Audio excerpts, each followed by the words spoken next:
Welcome back to NASCAR World News. Just a few weeks back, NASCAR shut the door completely on Cleetus McFarland. They told him straight up that Talladega was simply not happening for him. Fans started wondering whether his partnership with Richard Childress Racing was losing steam before it ever truly found its footing. But then Monday arrived and Cleetus completely flipped the entire narrative on its head. The YouTube phenomenon, born Garrett Mitchell, just received official clearance to climb back behind the wheel of that number 33 Chevy. And the twist that nobody saw developing, it arrived immediately after he secured one of the most significant business deals of his entire life. So let us walk through absolutely everything that just unfolded, because this story genuinely keeps getting more remarkable with every passing week. First, a quick background refresher on exactly who we are discussing here. Cleetus McFarland is 31 years old and operates one of the most watched automotive channels anywhere on YouTube. He is approaching 5 million subscribers on the platform. He constructed an entire universe around his Freedom Factory facility, his legendary chaotic events, and his loud, entertaining videos that consistently leave people grinning from ear to ear. He is simultaneously a racer, a content creator, and a savvy businessman, operating as one unified force. Several months ago, he made the leap from YouTube racing personality to legitimate NASCAR competitor. He launched his 2026 campaign with a Truck Series debut at Daytona back in February. Then he executed a multi-race agreement with Richard Childress Racing, one of the most historically significant and respected organizations the sport has ever produced. That arrangement places him in 3 races annually across 2 consecutive seasons, significant expectations attached to every start. His first O'Reilly Auto Parts Series race arrived at Rockingham Speedway on April 4th, and honestly, it was not a smooth afternoon by any measure. He rolled off from 35th position, spun out on multiple occasions, triggered the final caution of the entire race, and spun again through turn 4 with 45 laps remaining on the board. He crossed the line 32nd and 6 laps behind the leader. But here's the genuinely important part of that story. He kept the car completely intact and completed the full race distance. For a true rookie competing against an established and experienced field, that outcome actually represents meaningful progress. The plan following Rockingham was straightforward and logical. Run Talladega, massive track, enormous crowd, a genuinely historic and memorable moment waiting to happen. But NASCAR intervened, and the answer was no. Just 3 days after his Rockingham debut, Cleetus had to face his 4.7 million YouTube subscribers and deliver the difficult news that Talladega was completely removed from his schedule. NASCAR's John Probst, who oversees the racing development operation, made no attempt to soften the message with unnecessary language. He was transparent about the fact that NASCAR genuinely appreciates Cleetus as a personality and competitor. In his direct words, they are all enormous Cleetus supporters who actively watch his content and remain deeply appreciative of everything he has contributed to the sport and everything he will continue contributing going forward. But then came the portion that genuinely stung. He stated clearly that they simply need to see additional development from Cleetus on shorter track configurations before advancing further. The reasoning carries genuine logic when you examine it honestly. Superspeedways like Talladega feature tightly packed racing at speeds approaching 200 miles per hour. One minor miscalculation can instantaneously collect 15 cars into a massive accident. NASCAR was not prepared to accept that particular gamble at this stage of his development. Steve O'Donnell, operating as NASCAR's president, reinforced that position publicly. He confirmed Cleetus retains every opportunity to earn his way into those bigger events, but measurable progression needs to be clearly visible first. Speaking directly on the Door Bumper Clear podcast, O'Donnell explained that the evaluation essentially happens at every individual race. They move to the following event and assess whatever specific progression they need to observe from him. He acknowledged the genuine difficulty of the decision given how enormously popular Cleetus is among the fan base, while reaffirming that these events feature the absolute best drivers on the planet, and NASCAR carries the responsibility of ensuring appropriate competitors fill those starting grid positions. Cleetus absorbed the decision and kept his perspective grounded and forward-facing. His attitude essentially communicated that circumstances are what they are and the work continues regardless.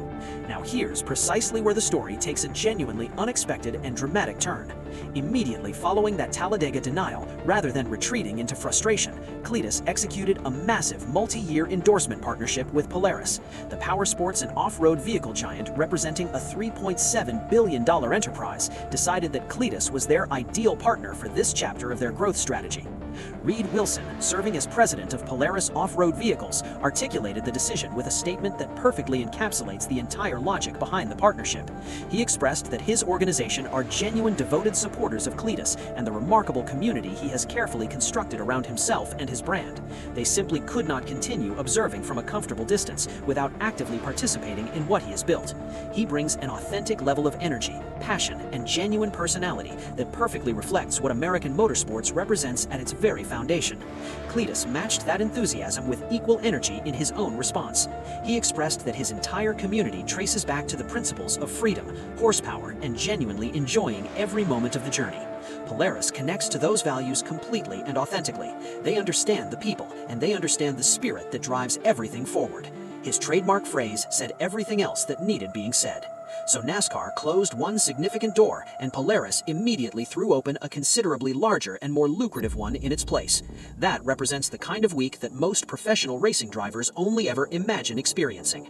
Then arrived the genuinely major announcement on Monday, April 20th. Cleetus took to both Facebook and Instagram to deliver the news his followers had been waiting for. He is returning to competition, and he will be piloting the number 33 Tommy's Express Car Wash Chevrolet for Richard Childress Racing on May 30th at Nashville Superspeedway. His announcement captured his personality completely. He expressed excitement about returning to O'Reilly Racing and invited every single follower to come out to Nashville and witness the action firsthand.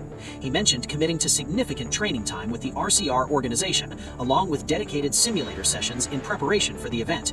He referenced his ongoing mission to refine his left-turn execution, which drew considerable amusement across his entire community, given the self-aware humor embedded in the comment. He closed with a straightforward invitation for everyone to mark May 30th at Nashville Superspeedway as a mandatory event on their calendar. That specific line about dialing in his left-turn ability is quintessential Cleetus McFarland, simultaneously funny, completely honest, and genuinely self-aware in a way that his audience has always deeply connected with. RCR officially confirmed the announcement on X with their own characteristically enthusiastic post celebrating his return to the number 33 and the Nashville event specifically. Now let us address the track itself, because this detail carries genuine significance for understanding what lies ahead. Nashville Superspeedway is a 1.33-mile concrete D-shaped tri-oval facility situated in Lebanon, Tennessee. This is not a compact short-track environment like Rockingham provided. It runs faster, demands more from competitors physically and technically, and presents considerably more complex challenges across the board. This will represent Cleetus's first ever start on an intermediate-style configuration within the O'Reilly Series framework, completely uncharted competitive territory for him in every meaningful sense. The event carries the Sports Illustrated Resorts 250 title and airs at 7:03 in the evening Eastern Time on the CW network with PRN radio and Sirius XM coverage alongside. Just before the Nashville announcement broke publicly, Cleetus competed in the ARCA race at Kansas Speedway. He was tracking in 10th position and demonstrating genuine car control and competitive awareness throughout the event. Then his engine expired without warning and his afternoon concluded immediately. Rather than allowing frustration to consume him, he offered a perspective during his in-race interview that revealed exactly the mindset of someone genuinely committed to the learning process. He expressed that he had an absolute blast competing, and completing 77 laps represented meaningful progress in his development. He acknowledged that losing the engine 50 laps earlier would have genuinely hurt emotionally, but covering more than 75% of the total race distance felt like a legitimate victory given the circumstances. The fanbase naturally had considerable opinions ready to share across every available platform. Reactions spread across the complete emotional spectrum. One concerned follower cautioned that Nashville quietly represents a genuinely demanding track for anyone without substantial experience competing on similar configurations. Another offered balanced and genuinely warm encouragement while acknowledging the real difficulty the track will present. The humor contingent arrived right on schedule with jokes about ensuring the oil lines remain properly secured given the Kansas mechanical failure.